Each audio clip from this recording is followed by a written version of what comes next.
Buddha, or Buddha Gautama, also known as Shakyamuni Buddha, was a great spiritual master from ancient India. Born as Prince Siddhartha Gautama in 5th century BC, he would have naturally inherited the vast wealth of a kingdom. However, the prince one day left the palace life in search of spiritual knowledge. After years of contemplative seeking, the Buddha attained enlightenment under the Bodhi tree. He then shared the merits of his practice by providing a method for other sentient beings to be freed from the cycle of death and rebirth. The rich treasury of Buddha's spiritual teachings on universal truths are studied and revered to this day for their deep wisdom and compassion. Today we would like to share with you the sage teachings of the Buddha, Chapter 2 of the Sutra of the Lotus of the Wonderful Dharma, also known as the Lotus Sutra.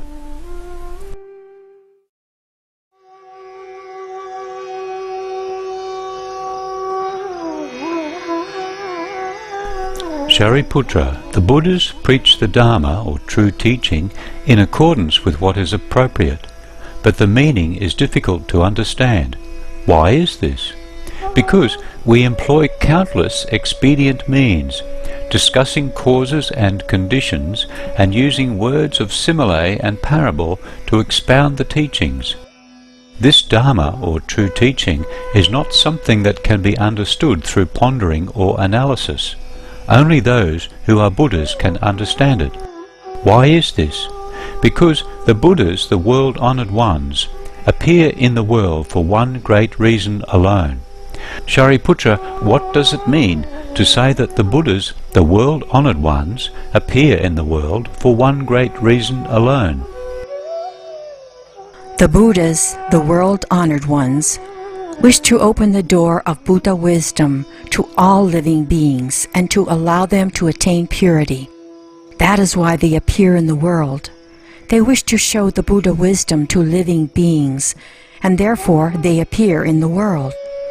They wish to cause living beings to awaken to the Buddha wisdom, and therefore they appear in the world.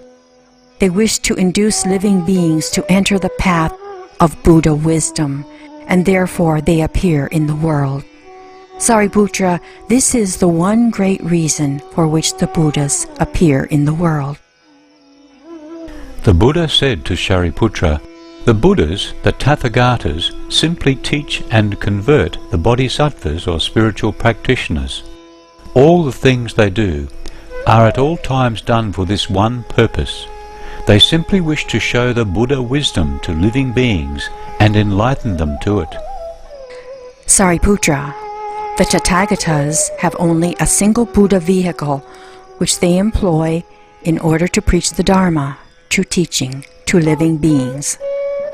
They do not have any other vehicle, a second one or a third one. Sariputra, the Dharma, true teaching, preached by all the Buddhas of the 10 directions is the same as this. Shariputra, the Buddhas of the past used countless numbers of expedient means, various causes and conditions, and words of simile and parable in order to expound the doctrines for the sake of living beings. These doctrines are all for the sake of the Buddha vehicle. These living beings, by listening to the doctrines of the Buddhas, are all eventually able to attain wisdom embracing all species. Sariputra, when the Buddhas of the future make their appearance in the world, they too will use countless numbers of expedient means, various causes and conditions, and words of simile and parable in order to expound the doctrines for the sake of the living beings. These doctrines will all be for the sake of the one Buddha vehicle, and these living beings, by listening to the doctrines of the Buddhas, will all eventually be able to attain wisdom embracing all species.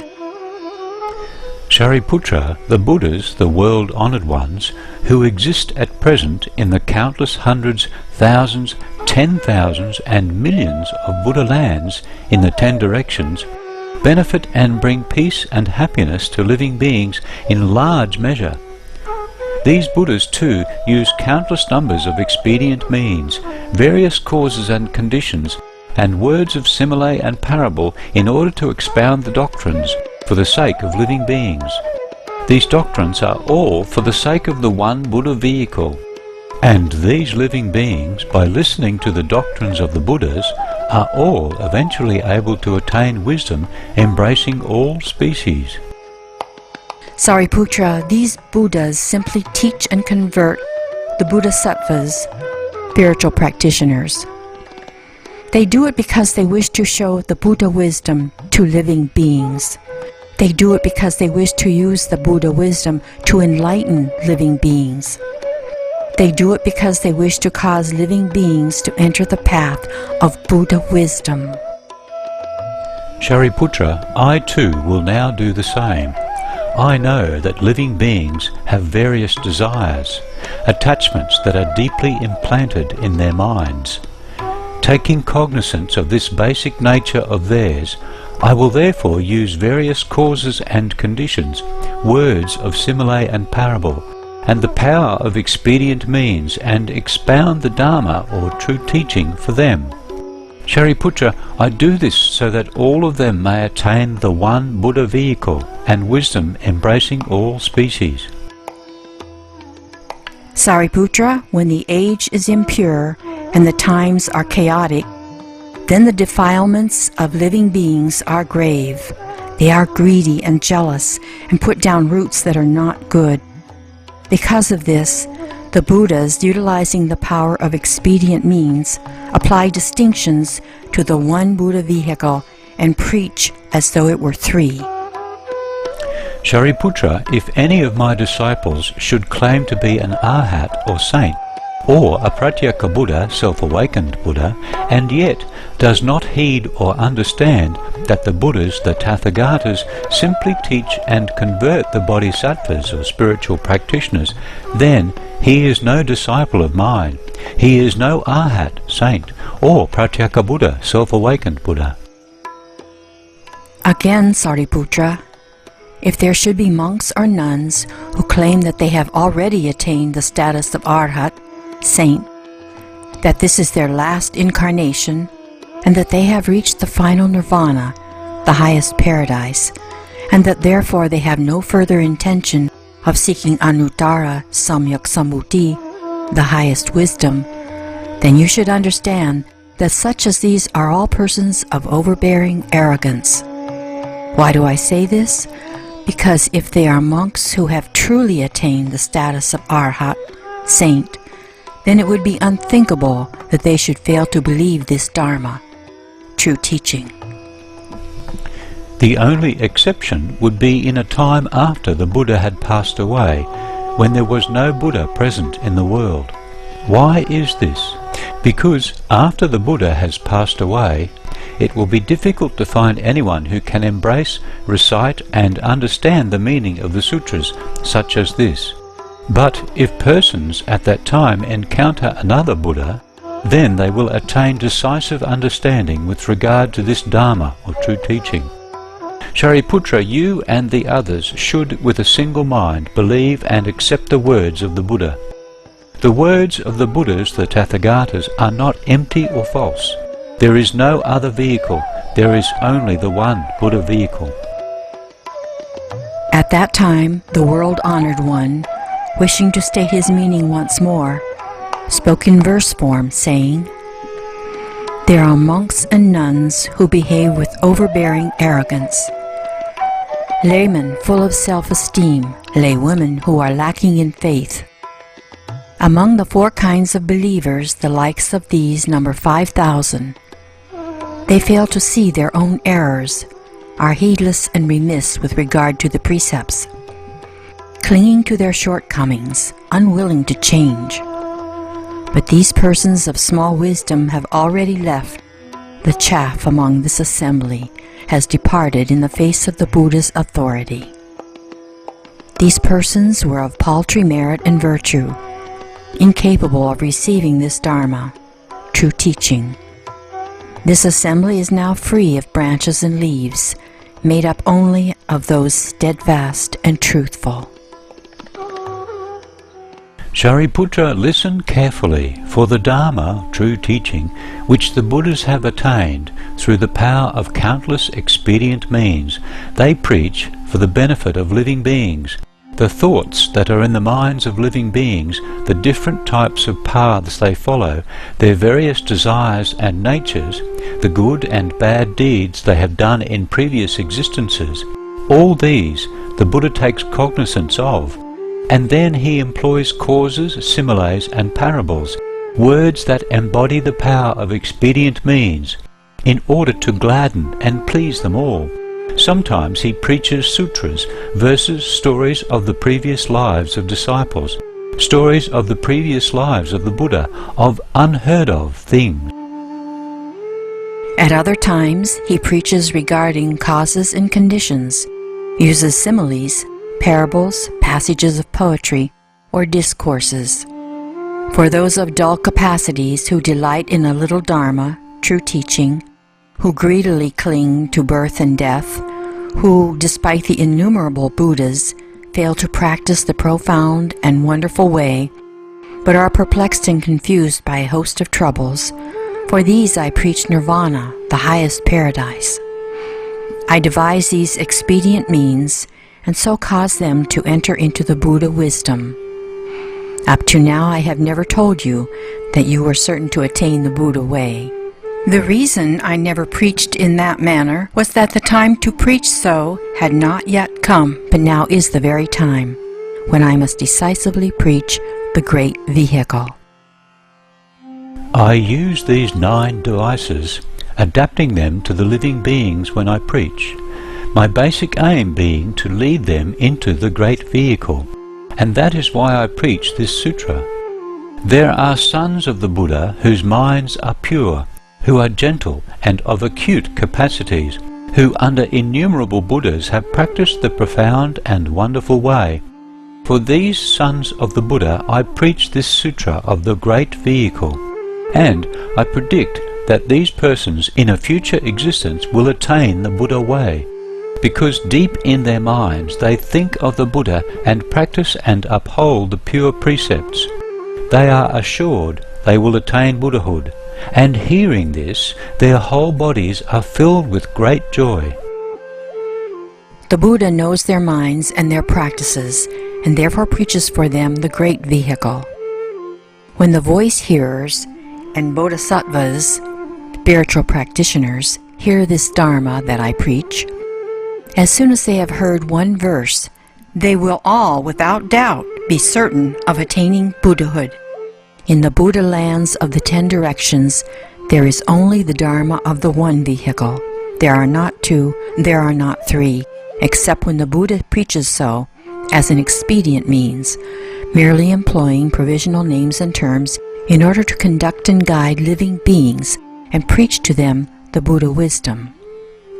The Buddhas appear in the world solely for this one reason, which is true. The other 2 are not the truth. Never do they use a lesser vehicle to save living beings and ferry them across.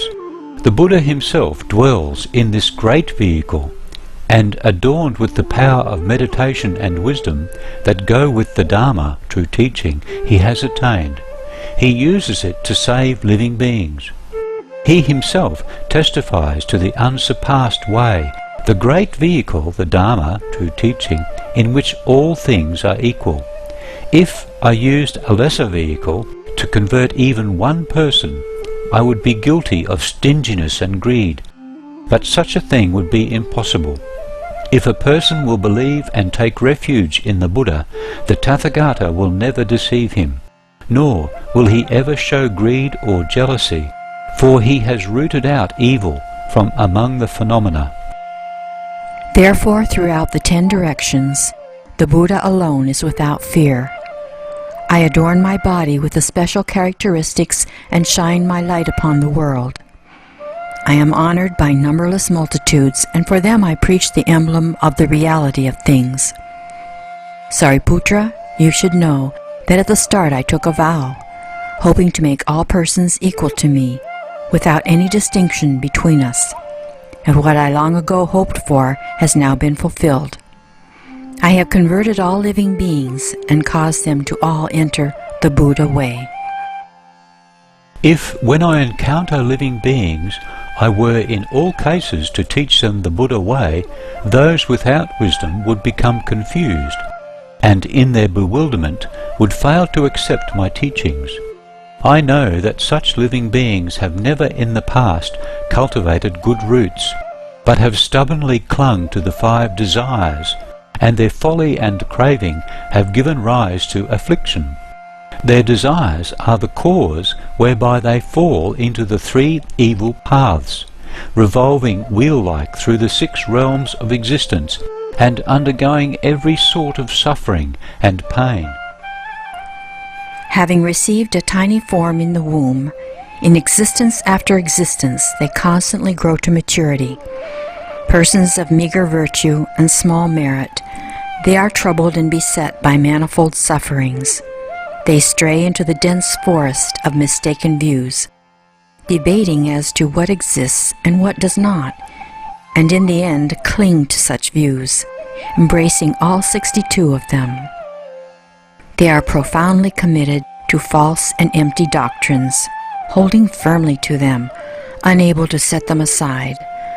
Arrogant and puffed up with self-importance, fawning and envious, insincere in mind, for 1,000, 10,000, 1,000,000 kalpas.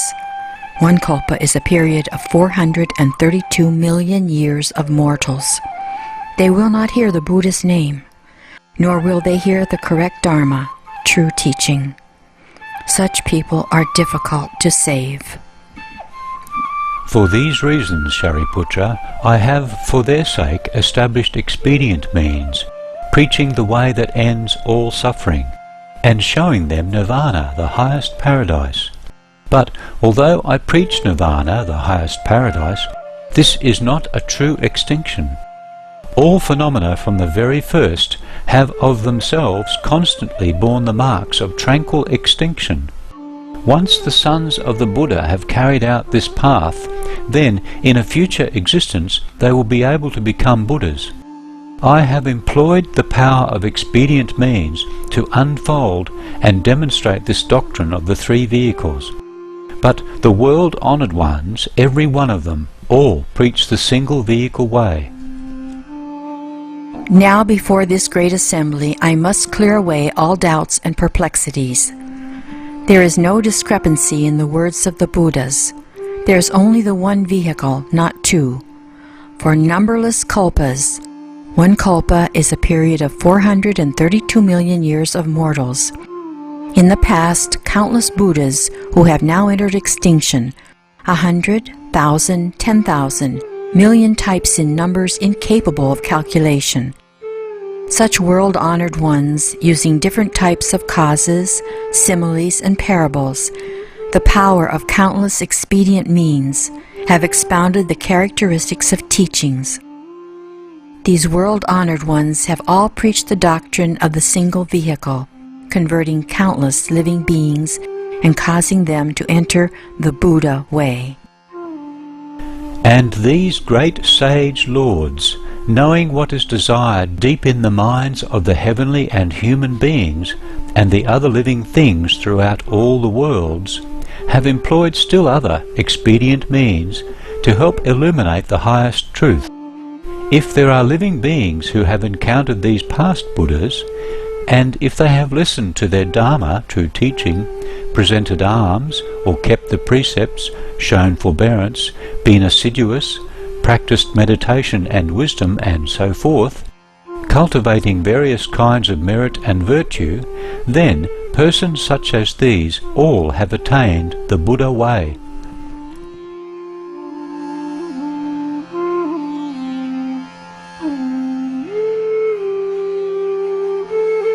It's our pleasure to have you with us for today's episode of Between Master and Disciples, here on Supreme Master Television. Join us again next Wednesday for Part 2 of Buddhism's Sacred Scripture, the Sutra of the Lotus of the Wonderful Dharma, Chapter 2. Planet Earth, our loving home, is up next after noteworthy news. We wish you much love and kindness in the days ahead.